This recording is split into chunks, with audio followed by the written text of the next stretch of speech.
زیره زیره زیره ټول مجردانو ته یو ښه زیری.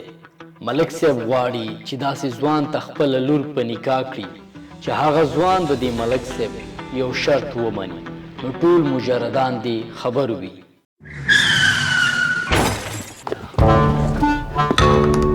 ملک صاحب څه شرط دی ما ته ووایه چې پوره یې کړم درته. د روژې میاشت ده، ته به داسې وکړي چې د چا د کور نه بس شی راپټ کړي، یعنې غلا به وکړي، خو په دې شرط چې څوک دې ونه ګوري. نو بس بیا به زه ومنم چې ته زما لور ساتلی شي. دا خو اسانه کار دی ملک صاحب، میږی به مې هم ونه ګوري، نور څه وی؟ ملک صاحب زه هلته کوم کار وکړم چې لور دې ما ته راکړئ.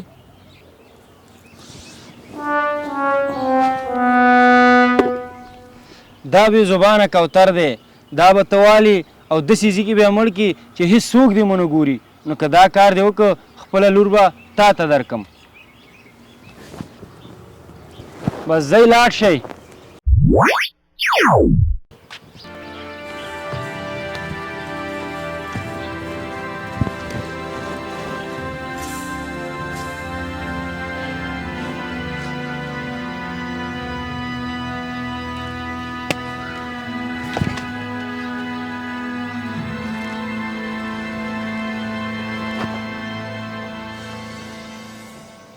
نن اوس څه شی راپټ کړمه، چېرته لاړ شم د چا کور ته واوړم.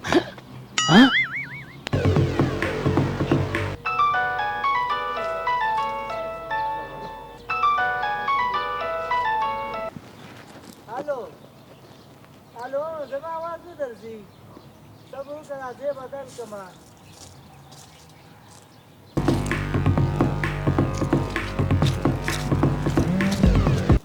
یاره داسې کومه که نه چې همدا د سپری ماشین دې پټومه.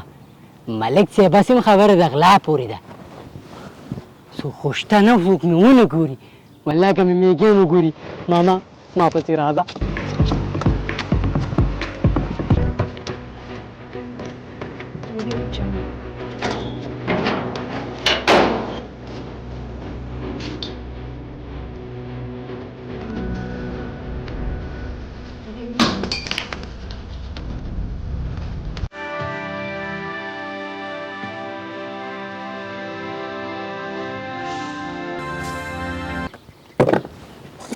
باچا صاحب ستا شرط مې پوره کړ، غلا مې وکړه او دا ماشین مې د یو دهقان نه راپټ کړ.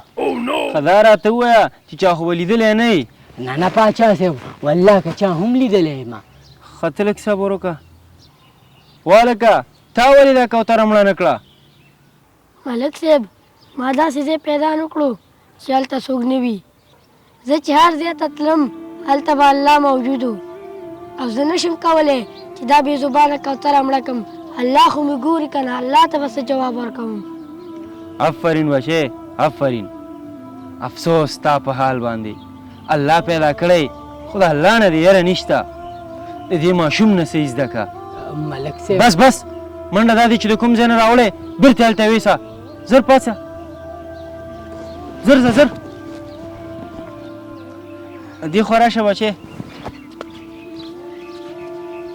آفرین بچیا، ما هم غوښتل چې خپله لور داسې یو نیک او ایمانداره سړي ته ورکړم، او هغه ته نو ما خپله لور تا ته په نکاح درکړه. رښتیا وایي؟